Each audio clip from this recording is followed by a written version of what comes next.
All right, back in the comfy confines of the home studio. Yes, it's nice to be alone. I just realized that something I never thought would happen has happened on this episode. Oh, I realized as soon as I walked in the door, but you know what? I thought we would hash it out on the pod. Somebody's missed the memo. Let's just leave it at that. Even when we got nothing to talk about, there's nowhere I'd rather be. 'Cause there's something about you and me just sitting around talking Scheetz. Thank you, Dan Davidson. Talking Scheetz. Again, back at home after a week away, so to speak. I mean, not away from the podcast, but away from the studio. Yeah. Yeah, we had our very first live event last Saturday, I guess now, thinking about it, 2 Saturdays ago. I don't know how. I get confused with podcast time and real time when we're recording, when it goes out. A while ago. September 20th. Let's just say a while ago. Yeah. All right. And we'll get to that in just a moment. But somebody missed the memo because we are both wearing similar tops. I never dreamed this day would come, but we showed up to record in very, very similar outfits. Rugby shirts? Yeah, rugby shirts. I think I got this new shirt. I'm loving it. I feel pretty cool in it. I thought it was the right move for me. It's comfy. It's casual. It's great. Fallish. As we've talked about, I'm rebuilding my wardrobe after having a baby. So I was like, oh, this is great. It's flowy. It's perfect. I walk in the door. I'm like, oh, I'm not sure if it is hitting the mark as much as I thought. Oh, because shoot. You are also wearing a rugby shirt. And I knew you owned this shirt, but I didn't think about it when I was shopping. Well, and as you know, I always pick something out to wear every day, and your mother replaces it with something else. So this was her call. So I guess I don't know. You know what? I shouldn't take it as a reason not to wear a rugby shirt because it means mom picked it out. And it's a great shirt. And it looks great on you. And I think it looks great on me. And it's timely because the Canadian women's rugby team just got the silver medal, and it was a huge, huge deal for the country and for rugby in Canada. Yeah. They lost to England in the finals, which is they're a powerhouse in the rugby world. Like literally. The fact that Canadians even came to compete is great. Yeah. Women's rugby is so fun to watch. Yeah. It is vicious. Yeah. Oh my gosh. Yeah. Like I only really played basketball growing up, and that got rough. There were times when it was a bit rugby, like when the ball would be loose and you would kind of get tackled on the ground. For sure. But this is something else. They are real athletes. So I guess, we're wearing it in celebration of the rugby girls. Yeah. They always wanted you because you were, how do I say this? Tough. Yeah. Okay, I'll say that. What were you going to say? Well, you're tough and you're built for rugby. Yeah. Okay. Is that? I don't know. Maybe I'm getting myself in trouble, but Strong. I'm built for rugby too. I mean, Scheetzes are built I think for I'm rugby. built for rugby in a different way than you are. I lift weights. But they wanted you on the team, and you know what? I was also an aggressive. Athlete. In basketball, Very, I very saw you when you aggressive. played mixed basketball. You used to make the young boys cry and things like that. So, but I watched that rugby happen. Your brother played rugby for 1 year, and it was a lot of fun to watch. But man, oh man, every time the Devon John Malin High School ladies team, the women's team, would play rugby, one of them was leaving in an ambulance because of a head injury. Yeah, because it was a lot of. everybody was tackling with their heads. Yeah, and I'm like, you know what? Again, you're a Scheetz. You can't afford concussions. No. And I also really like my teeth. Yeah. I wasn't willing to part with those. But what about your ears? Like in rugby, sometimes you lose your ears. I do think had I played though, I would have been playing in those championships. Oh no, I think you would have gotten a scholarship. Yeah, I really believe it. You may not actually remember your name right now, but you would have gotten scholarships. We wouldn't be doing this podcast, but we'd have more money. Yeah. I wouldn't have more brain cells. We might have birthed a rugby star though. Does she not give you that? Like She Leona, does. my daughter is she's tough as nails and she's strong. Yeah. And she's got a rugby body. She does. I mean, those shoulders came out. I know. those were rugby shoulders. Well, we'll see. You know what? What happened with the team from Canada? It may just lead to rugby being even a bigger sport in Canada. So congratulations to them. Thus the rugby shirts. That's not why, but it's just happened. I will post a who wore it it better on our Instagram, and Okay. we'll see. We'll see. I don't know. You do look pretty good in your rugby shirt. I like that. All right. But getting back to Cook County Saloon, Yes. Sponsor of the show, Cook County Saloon has reopened. They were never closed because the original club was there, but they've added on and to their capacity. I think they hold 1,500 people now. They've got the Cook County Steakhouse, and they did such a great job of putting it together that you never know that it wasn't originally like that. Yeah, it is. It's like a full venue now. Like Yeah. it really feels like a one-stop shop. And a few friends that came to our live show had told me this. We've never been here before, but this feels like Nashville, and there is something about that. You know, I've been lucky to go to Nashville quite a few times. The way you go on the strip on Broadway, and there's like steakhouses that are also bars, and there's live music, and it has that kind of feel to it, but And it's I'm also so Edmontonian. And I'm sure it was done on purpose, right, Yeah. to have that same kind of feel, because Barry Sparrow is not an idiot. Oh, no. He knows exactly what he's doing. And so thank you to Cook County Saloon. Thank you for the hospitality of the Talking Scheetzheads that showed up. It was a really, really a great night, I would say. Yes, I was very nervous going in, as we know, but it turned out really well, and it was nice to see so many people come out and have a good time. Everyone who ate also said the food was unreal, and that was Right. their opening day of the Right. steakhouse. So Right. that means that Yeah. there's only up from here, and everyone said that the meal was exceptional. Yeah, So there'd be growing pains, obviously. I was too nervous to eat before the show, Yeah. but I think we're gonna have to head back and get some steak. I agree. I for kind sure. of I looked at when I said goodbye to Barry at the end of the night. He was sitting down in the steakhouse, and they were having the food looked great. So we'll definitely take advantage of that.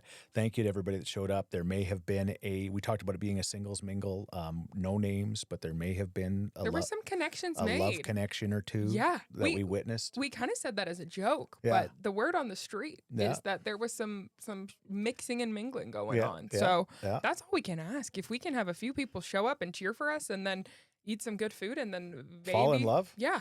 Yeah. Let us perform at your wedding.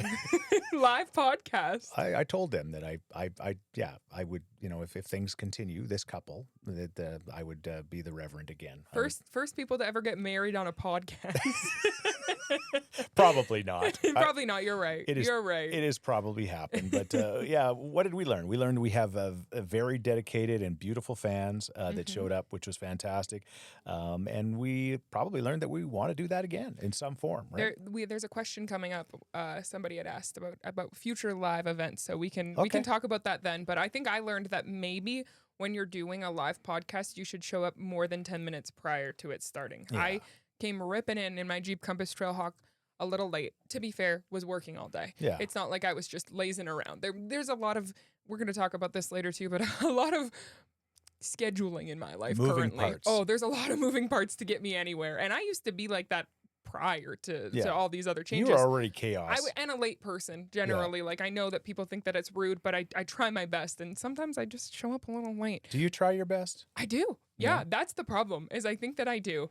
But there were a lot of moving parts on that Saturday, and I came ripping in, and when we tested the audio, it was like, oh, it's not working. Not at all. They needed the brains behind the operation. Yeah, but we do have to thank everybody that Paul, the DJ, Yes. Bill Hansen. He handled it so well. If you ever need audio equipment or Yeah. anything for any kind of Bill Hansen, just Google him because Bill is just the best. And I've known he him. did such a good job. I've known him for decades, since he was the lead singer of a country group called Kid Country. We should have had him perform.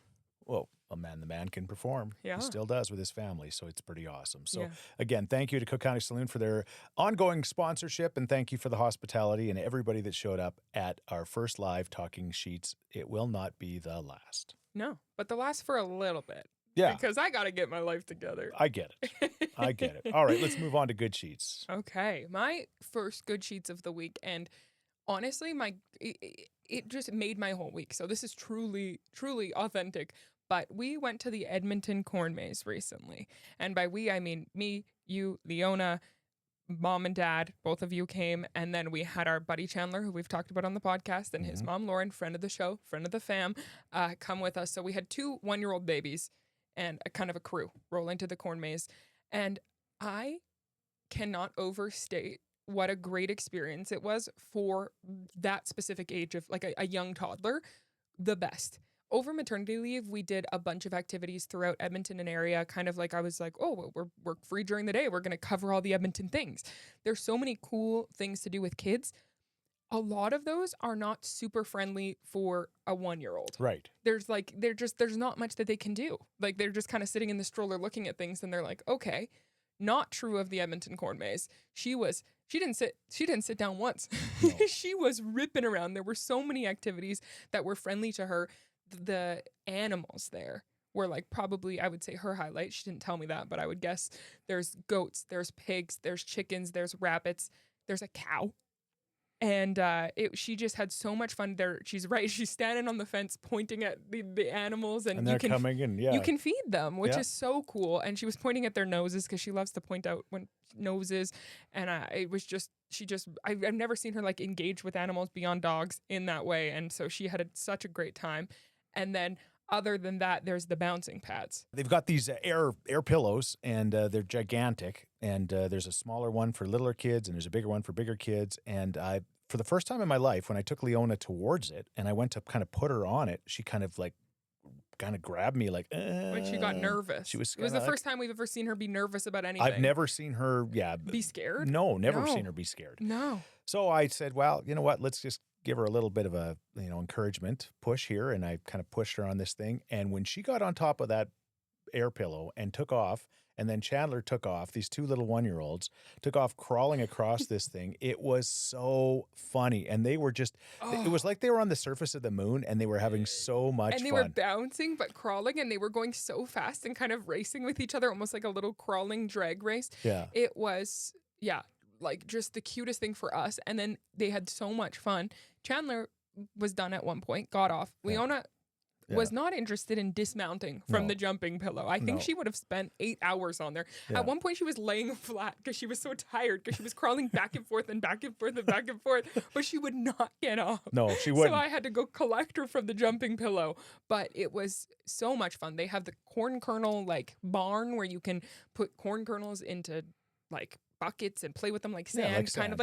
Like a sandbox, but it's corn, which is so much better, less messy. The pumpkin patch was so much fun. They liked that. They were sitting in the pumpkins. They were climbing the hay bales. We spent more time outside of the maze than in it, but the maze itself is amazing as well. It's amazing. I knew you were going to say that. Yeah. I had been to the corn maze many times in my life, not with a child, and they've done such a great job of making it a full experience. It's no longer just the maze. There's a sunflower maze, which is beautiful. It was a really, really amazing day for her and for us, and it was just so kid friendly and toddler friendly. So I know the season isn't super long, but if you have time, take your kids to the corn maze. Yeah. And by the time you hear this, there may not be much left as far as the season goes. And Dan and Jesse, the owners, are just, they're great people. And they supported Alberta Dreams with our alumni event that we had there that we're going to be doing again next year. We've already confirmed that. So they're just great people. I did want to mention really quickly, we did see a Scheetzhead in the wild. Lindsay. And Lindsay said hi.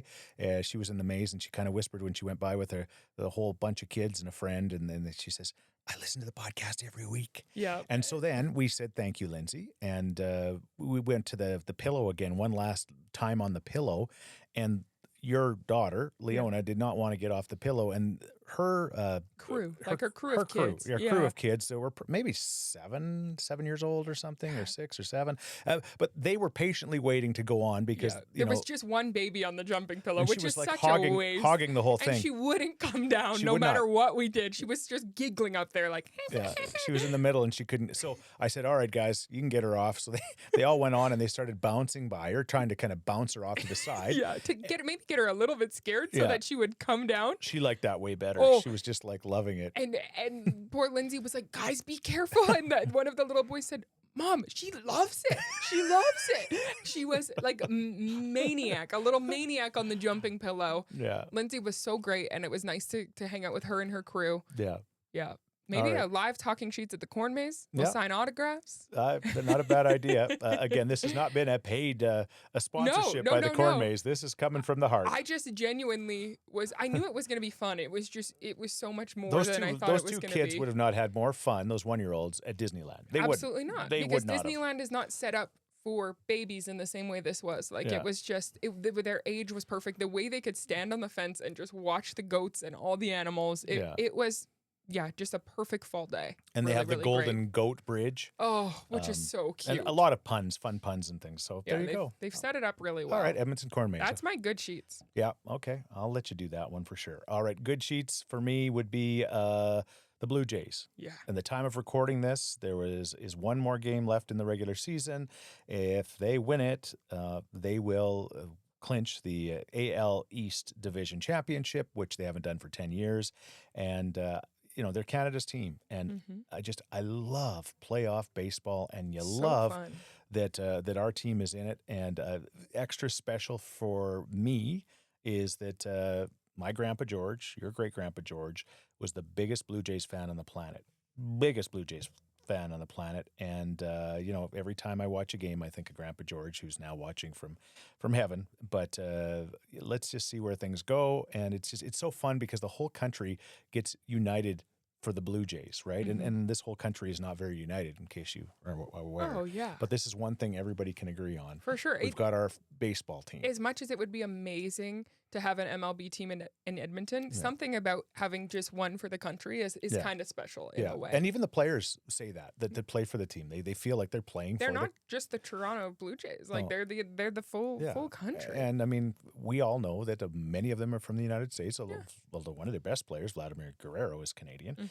But so let's go Blue Jays. No matter what happens, they'll be in the playoffs, and hopefully they go on a long run. They haven't been playing that well, but they can turn it on, and when they do, I think they're resting a bit.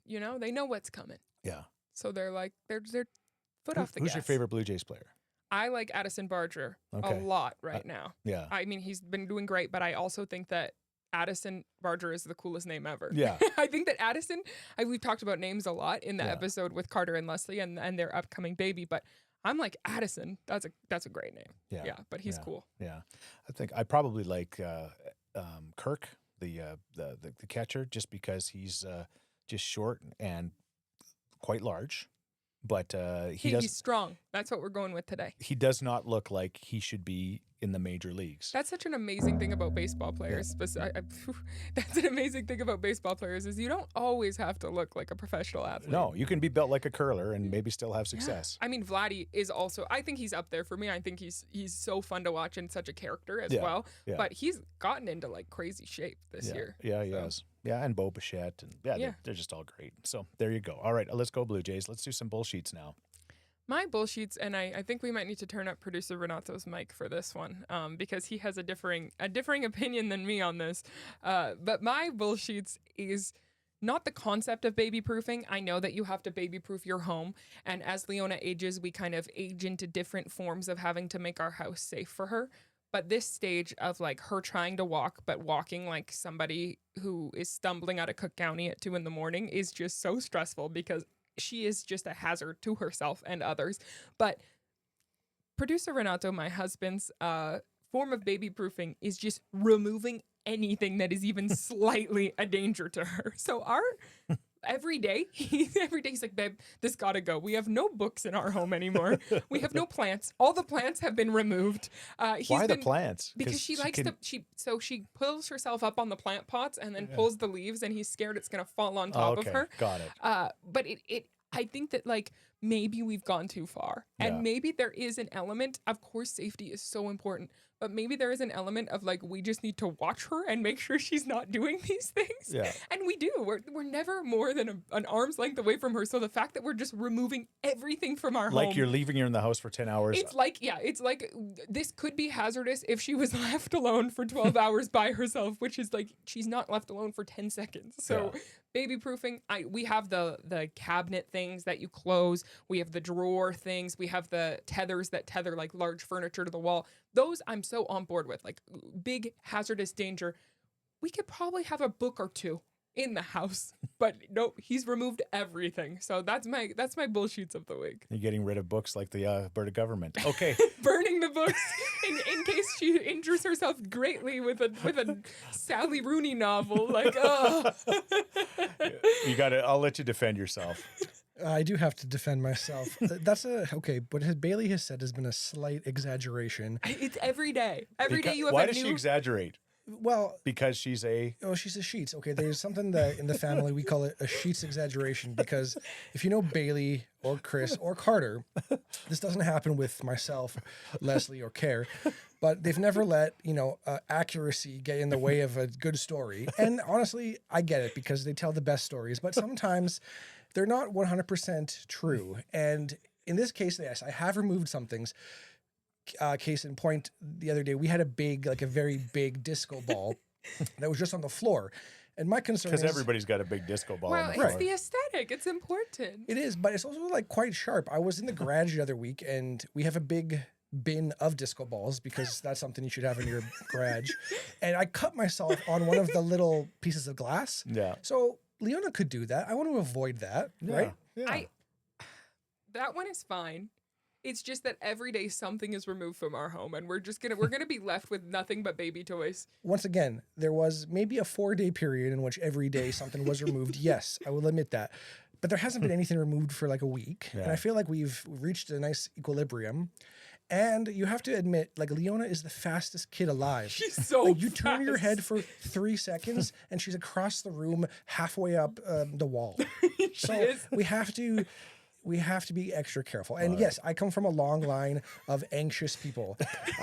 But you know what? Safety is number one. If the Scheetzes exaggerate, the Pignanis are nervous. Yeah. Those are We the... undersell things. I think that maybe the answer is just starting to hang everything from the ceiling. Like, you know how we have our guitar kind of high up? It's in a safe spot. But as she grows, there's just going to be more and more hazards appearing. If you're not careful, you're going to be removed from the house.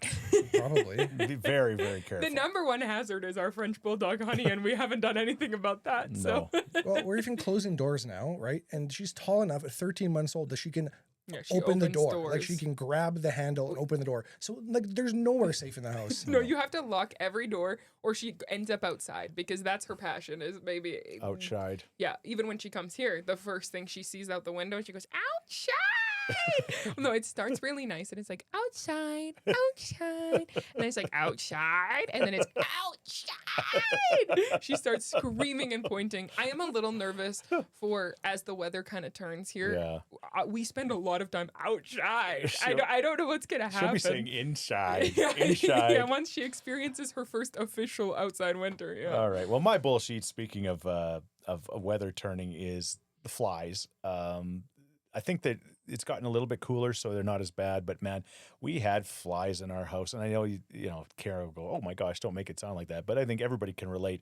As it cools off, these flies all want to get inside, and they get inside, and the flies are so annoying. And then you're trying to kill them before you go to bed because you know they're just going to come and land on your nose and drive you absolutely insane. There is nothing worse than falling asleep and you know that there's a and they land on you. That is the worst thing in the world. There's only one thing worse than the big black fly, and that would be the fruit fly. Yeah. And I don't know. I thought maybe it was just us, but then I've heard from others, like my cousin Shelly. She posted basically that the fruit flies are driving her insane at her house. They were so bad here, like so bad. And we're like, we don't have any fruit out. And we don't like, they're around the garbage. Okay, well, I just keep emptying the garbage and taking it out.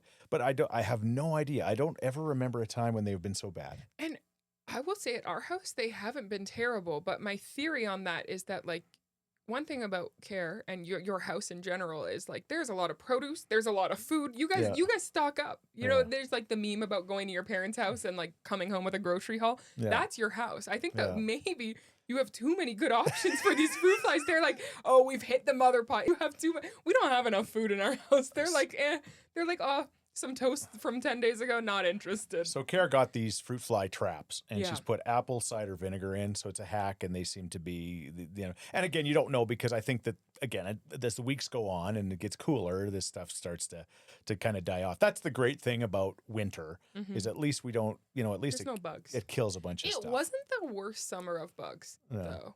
Like Not- mosquitoes were weren't not bad. horrible. No, you the can't wasps complain about weren't as mosquitoes. bad as they have been in prior years. Oh no, they weren't. I would say that like everything was kind of chill. So I guess the fruit flies are what the price we have to pay. Yeah, the year that we had your wedding shower. Yeah, 2021. That was the wasp year. Grandma Nadia claims she got bit 5 times that day. We were, again, in the midst of the pandemic, so my bridal shower had to be exclusively outside, which it ended up being a beautiful day. We're like, oh, that actually really worked out. Everything was safe and outside. And then it was like Revenge of the Wasps, and everyone got stung.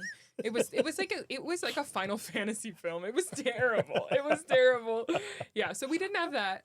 They do say that you catch more bees with honey? No, you catch more flies with honey than with vinegar. But the apple cider vinegar is trapping them. So. Yeah. So I think that's just a term that people use. Yeah. You know. All right. What's trending this week? Well, I'm pretty excited, and I've kind of had a mental countdown going on for a while. But sorry, I have to stop because I can see it on my list, and I'm like, what does this mean? And now it hit me. Okay, now I remember what this means. Yes. So the week of this release, there will be a brand new Taylor Swift album coming out, Life of a Showgirl, October 3rd. It really, sometimes like I said, there's a lot of moving parts in my life right now. I open my eyes and it's chaos, but I think to myself, there's a Taylor Swift album coming. I'm going to be okay.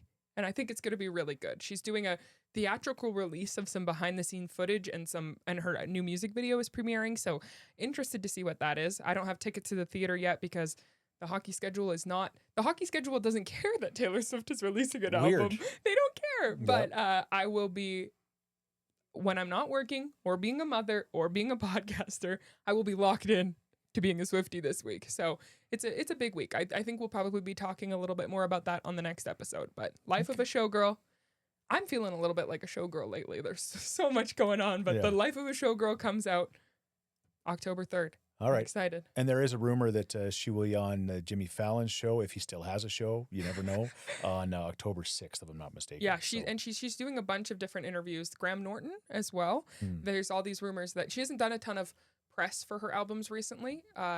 Tortured Poets Department, which came out last year, she didn't do, because she was on the Eras tour, she didn't really do a ton of promotion, but I think this one's going to be a little bit more.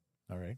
She's going to be everywhere, which is great. Okay. Great for me. Also this week, coming up, I've got a ton going on with CFR, Canadian Finals Rodeo. Yeah, it came back after leaving for probably 5 years to Red Deer, and that just wasn't right. But it's back and better than ever. So looking forward to CFR and all of the activities around it. I'll talk about that in Community Corner, kind of some of the stuff that I'm doing.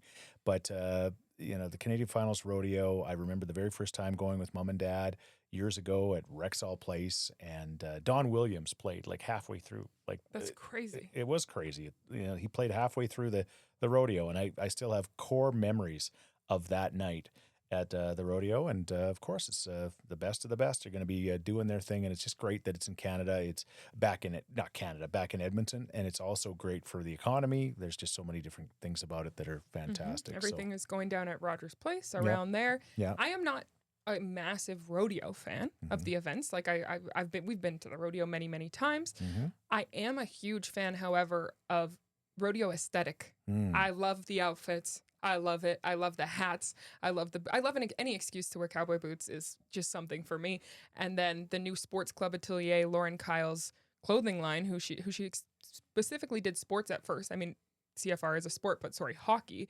And then now released a really, really cool Northern Outlaws line for the CFR. And so she has this cool rodeo jacket, these rodeo shirts, the hat that Connor McDavid wore with Morgan Wallen. I'm into the aesthetic and the events. That's what I like. When things are happening around the city and you can wear cowboy boots to the events, that's the best part for me. Yeah, 100%. So be seen in jeans. Be seen in jeans week, which is a great excuse. I mean, I loved it because, mind you, I like to be seen in shorts. But I was gonna say, what if none of my jeans fit me? What are you doing? Rebuilding your body after your baby? Yeah. Be seen in drawstring jeans, because that's what I'm wearing currently. I'm rebuilding my body after my baby too. So it's just the way it goes. Canadian Finals Rodeo. I did want to mention that when the Canadian Finals Rodeo was in November, not that it really matters, but this was years ago when I was on Kissin' Country, and it was Canadian Finals Rodeo week, and it was the Friday of the event, and I was doing the 2 to 6 drive home show on Kissin' Country. I decided, because it was Mothers Against Drunk Drivers, MAD, was their month of November, and I decided to drink on the radio and have the Edmonton City Police there with their check stop mobile. And what we would do is we would drink on the air all afternoon, and I brought in a bunch of other celebrities, and then we would continue to blow into the breathalyzer and see how the afternoon went. I'd never drank on the radio before that, and I never drank after. And boy, was it an afternoon. It was actually quite alarming when we got the results at the end of it, because I had, I think, a drink every 20 minutes or something like that. And by the time I was done on the radio, I was done. Like, I was done. Like, there's no way that I could have driven.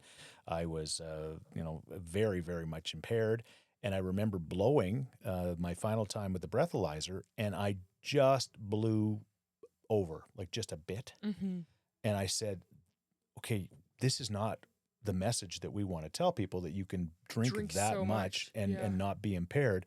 And they said, no, this is the message we want to tell, because the at that time it was 0.08 and we needed to get it reduced. Right. So that was kind of the turning point for some of Well, us. I don't know if that's No, right, I don't mean you specifically. I mean, that was the time of the turning point. Right, For that. I don't think one drunk radio announcer changed that rule. But, I don't believe that. But it did help. But yeah, raise awareness. My point was, so it did change to 0.5, which it needed to, because I'm like, are you kidding me? I did not. Like, I assumed, like, I was like swaggering, like walking, let alone driving. And they said, no, this is the point we need to get across. So the reason I bring that up is that typically, that's probably where the day should have ended for Chris, because I had been drinking all day on the radio. Yeah, you go home and you sleep. But it was the rodeo, so it was time to go to the rodeo. So I think your mom picked me up, and we went to the rodeo, and we were in one of the luxury boxes, continuing to drink, because why would you stop? And we had quite the night at the rodeo, and then that's probably the time that Chris should have went home to bed. You would think. But why wouldn't you go to Cook County Saloon on the Friday night of CFR and continue to party and drink? Of course. So we went to Cook County Saloon, and we had quite the night there. So let's just say that, when you start drinking at 2 in the afternoon and you finish at about 2 in the night, and you've gone 12 hard hours, I put in a long shift. Yeah. By the time we got home to our acreage, I decided that I probably shouldn't sleep in bed, because it wasn't going to be the best thing for me. You weren't going to stay there. So I woke up in the morning on the couch with my, I don't know what you call those things. Like it looks like a kind of like a rain, like a jacket, but it's duster. A duster. Oh yeah. I slept in my duster and all of my clothes. But the worst part was, because it was around Remembrance Day, I'd left my poppy on, and it had poked me in the neck like 97 times. And you didn't wake up. I didn't wake up. Oof. So I wake up in the morning, and sorry, podcasters or Scheetzheads, but I had decided that I was full. And so it was probably time to get rid of some of this with a reversal of fortune. So I had a reversal of fortune.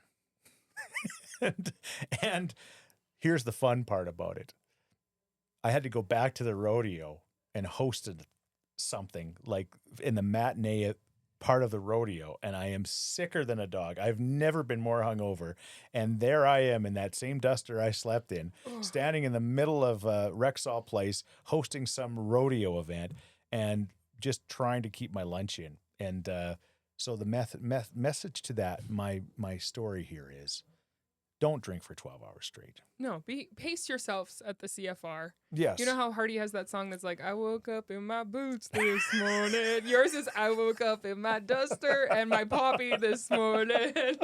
Do you think that, I do also want to say that, like, if we were to drink on the podcast. Yes. This, it would be like, it would last 5 minutes. We have the lowest alcohol tolerance of all time. Like, Scheetzheads exaggerate, but they can't hold their liquor. No. Oh, no, I'm not I can hold my liquor. Like, I don't get that drunk, but my stomach doesn't work. Yeah. Like, and I consider that a blessing. Yeah. Because if I was an alcoholic, I would be a really miserable one, because I would be throwing up all the time. So I think that's a blessing. I think people that can handle their liquor too good, that's a tough thing, because then it's just too easy, right? While we're on the topic of drinking at the CFR, actually, we're really going on tangents here today, but it is kind of the CFR is sort of an integral part of producer Renato's and I's relationship. Yeah. Back when the CFR was still in Edmonton, so how many years ago?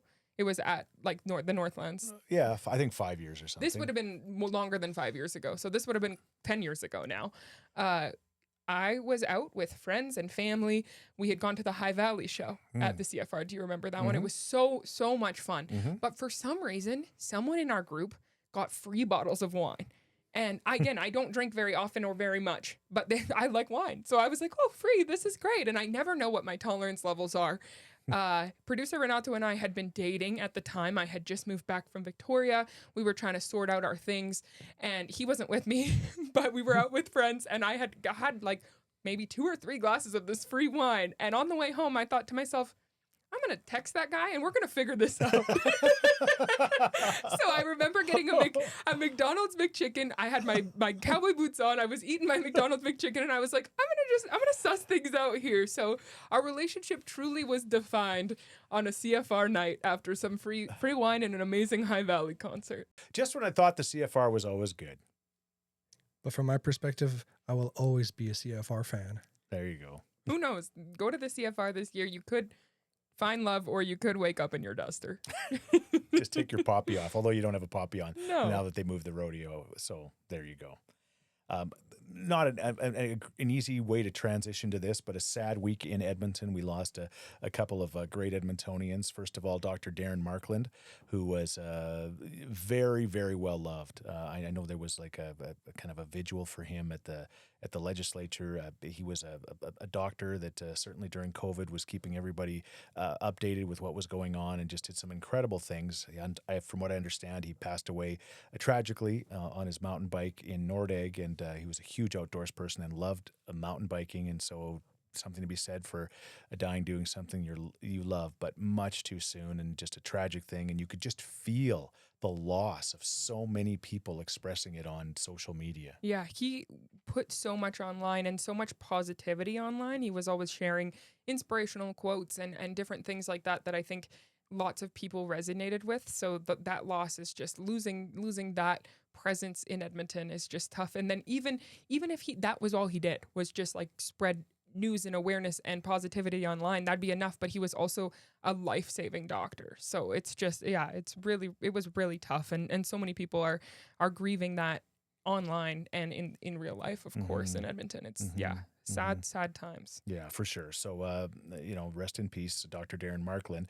And then later in the week, we found out that Larry Thompson from Thompson Construction, who is the owner with his wife of the Edmonton Elks, for the last year, passed away after some complications with surgery at 64 years old. Again, much too young. And Larry Thompson was a great Edmontonian, and he bought the football team last year when they needed somebody like him to step up, and he wasn't doing it because he sees a great investment going on here.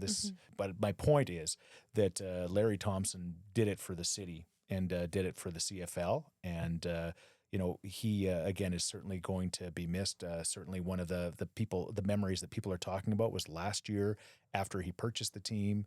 His wife and himself were in the fire truck that goes around after touchdowns, and the Elks scored a touchdown against the Calgary Stampeders, and he went around, and instead of going around the Calgary Stampeder players, and he went right through the bench by accident. So they all had to move, and the little fire truck goes bowling through.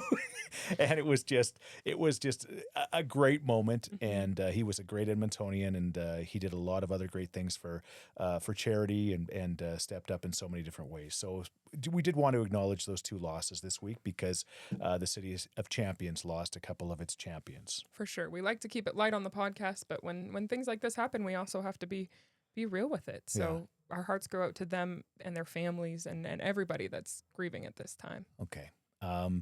Londonderry Dodge, your grandmother is here, and I went to pick her up from Thorsby because she drives a little bit, but she doesn't drive to our house. And so I go to her house to scoop her up with the Londonderry Dodge Jeep Wrangler. And she says this all the time. She says she's got her vehicle. She says we'll just take my vehicle. It's easier for me to get in, and then to be fair, she's like 4 feet tall. To paint the picture. Yeah, well, it's easy for you to get in, and we're not burning your gas. And then she says, but I do really like that Jeep. I said, we'll take the Jeep. Okay, I'll bring my stool.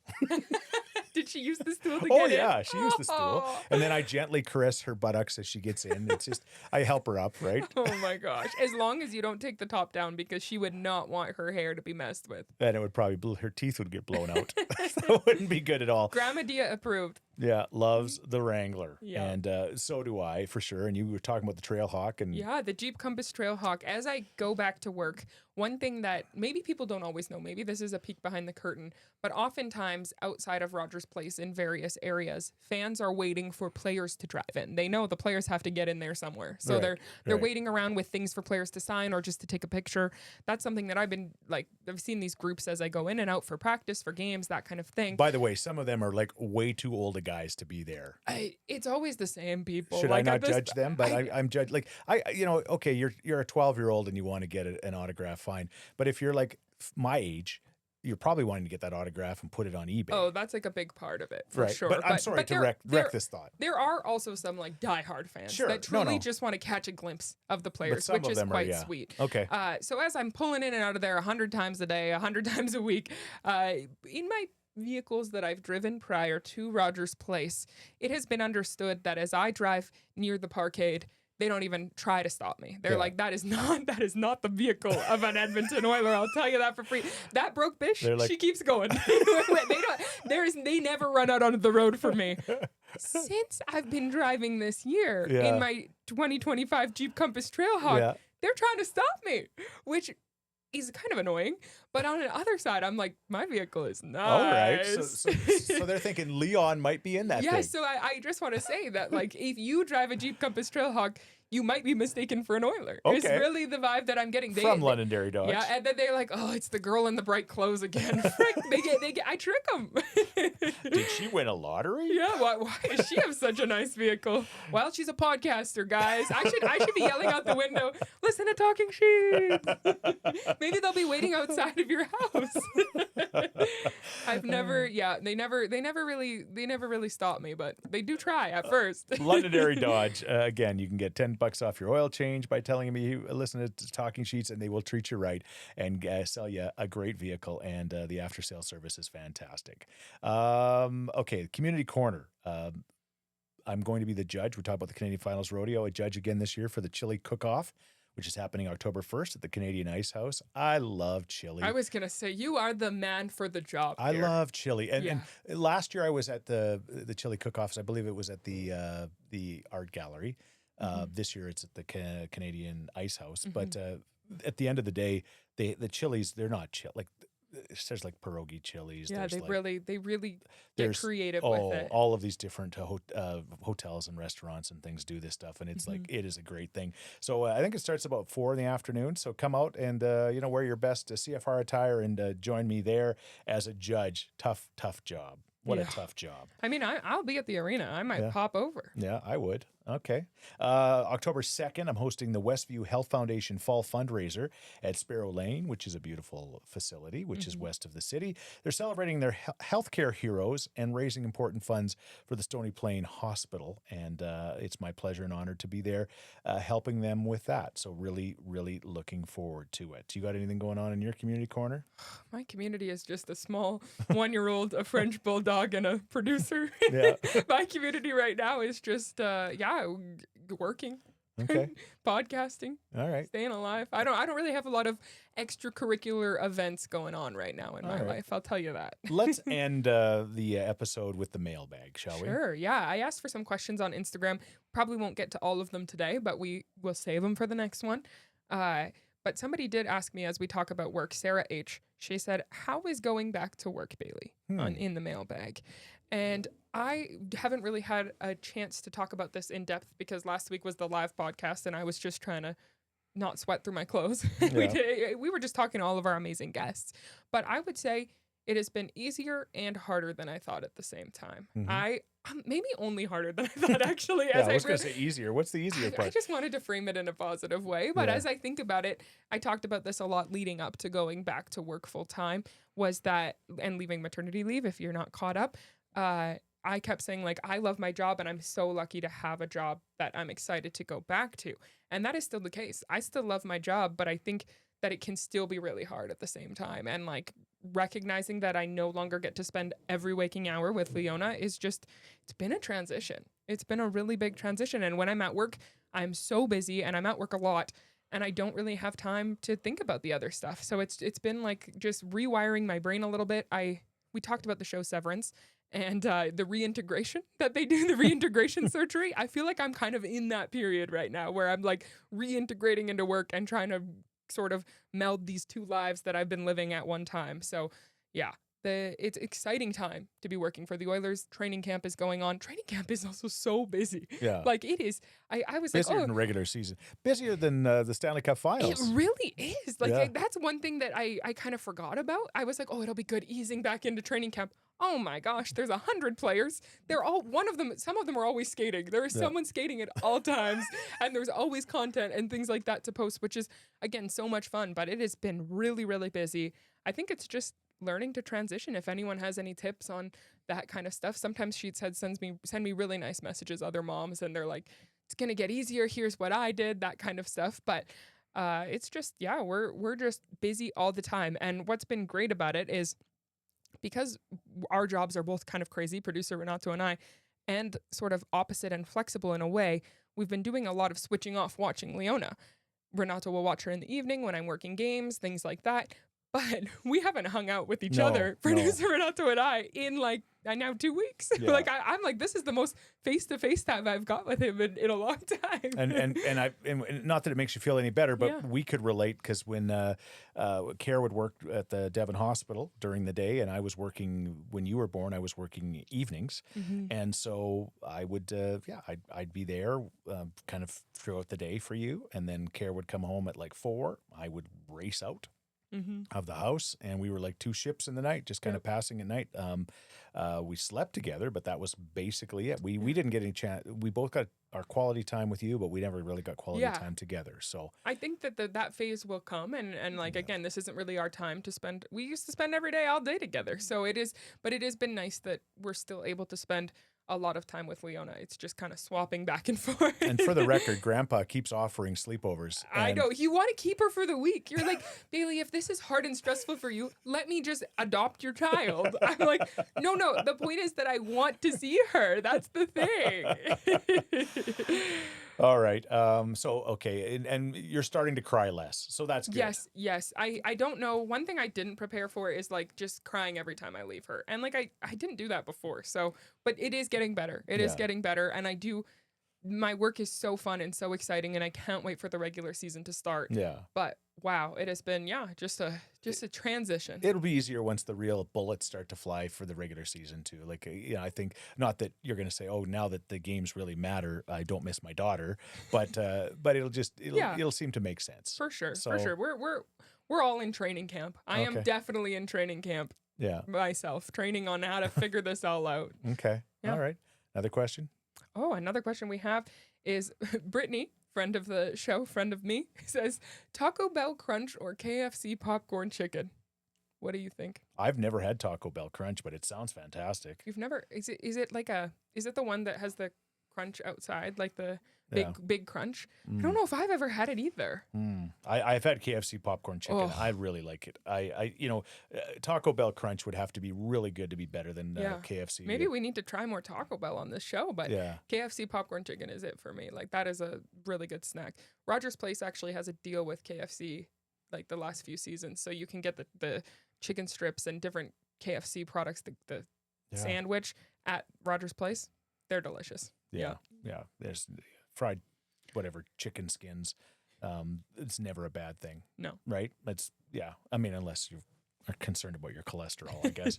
All right, and one final question from Jocelyn. Jocelyn says, will you have more live events? She had to miss it. She was away at a wedding. Lots of people had weddings that day. Maybe they were making them up, but we got a lot of messages that were like, oh no, we'd really like to come, but we're just at a wedding. And it was 30 degrees. It was a beautiful day. We had a good turnout considering.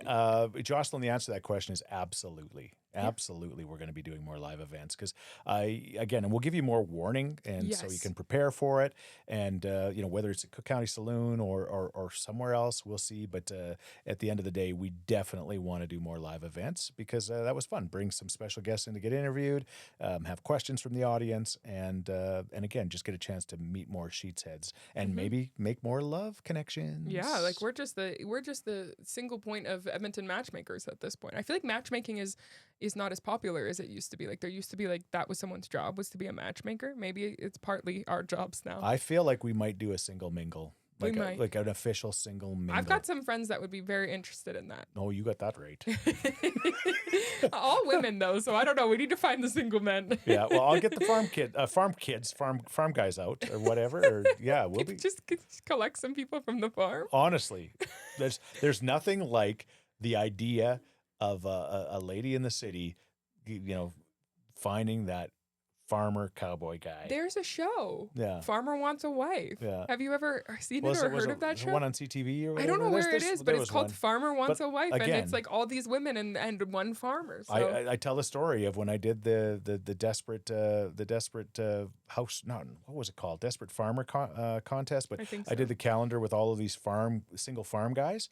I'm telling you, we had an event at that time at Esmeralda's, Ezzy's. and there was a lineup all the way to 170th Street on the West End of ladies just trying to get into that bar that night. So I think this might be it. It's not a bad Message us demographic. and tell us, what do you think? I Yeah. think we need to do a single mingle. Are you interested in a Scheetzhead singles event? We kind of accidentally had one already, so we Yeah. may as well. We're off the ground running.